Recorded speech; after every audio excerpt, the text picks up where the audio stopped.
रूस के हमले के बीच कीव के समेत यूक्रेन के इलाकों का बुरा हाल हो रहा है। हालांकि यूक्रेन के राष्ट्रपति अब भी हार मानने के लिए तैयार नहीं और कीव की सुरक्षा की जिम्मेदारी खुद संभाल ली है।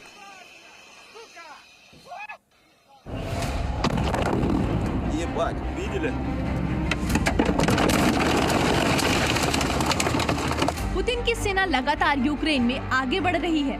लड़ाई का तीसरा दिन है। रूस आक्रामक है तो वहीं यूक्रेन डटा हुआ है। एक के बाद एक कर रूसी सेना आधुनिक हथियारों के साथ अपनी पकड़ मजबूत कर रही है तो वहीं ज़ेलेंस्की और उनका देश कड़ा मुकाबला कर रहा है।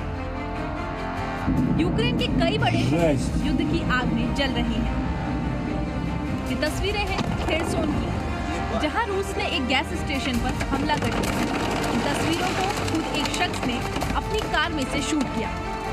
यूक्रेनी सेना के मुताबिक लड़ाई के तीसरे दिन भी रूस को उसी की भाषा में जवाब दिया जा रहा है।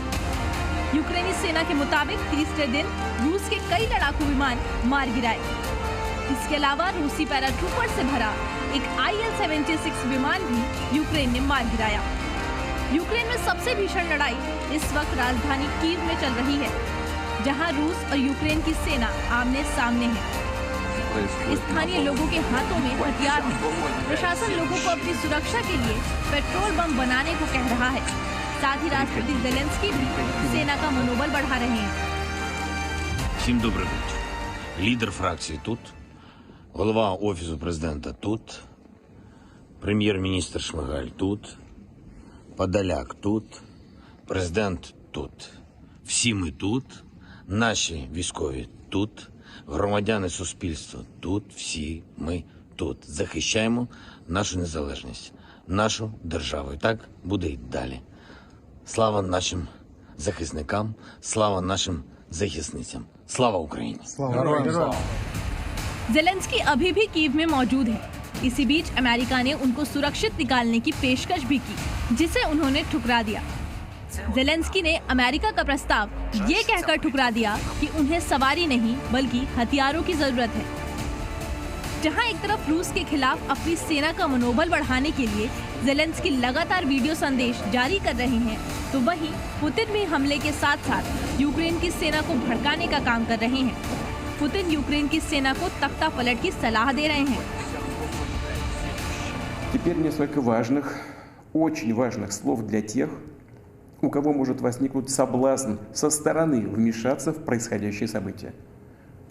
Кто бы ни пытался помешать нам, а тем более создать угрозы для нашей страны, для нашего народа, должны знать, что ответ России будет незамедлительным и приведет вас к таким последствиям. जंग के बीच स्थानीय लोग सुरक्षित जगहों पर जाने की होड़ में हैं। चर्च हो या फिर मेट्रो स्टेशन, सब लोगों से भरे हैं। चर्च में भी बंकर बनाए गए हैं। ये तस्वीरें कीव के एक चर्च की हैं, जहां बने बंकर में 27 बच्चे और उनकी मां ने शरण ली है। कोई नहीं जानता जंग का अंजाम क्या होगा।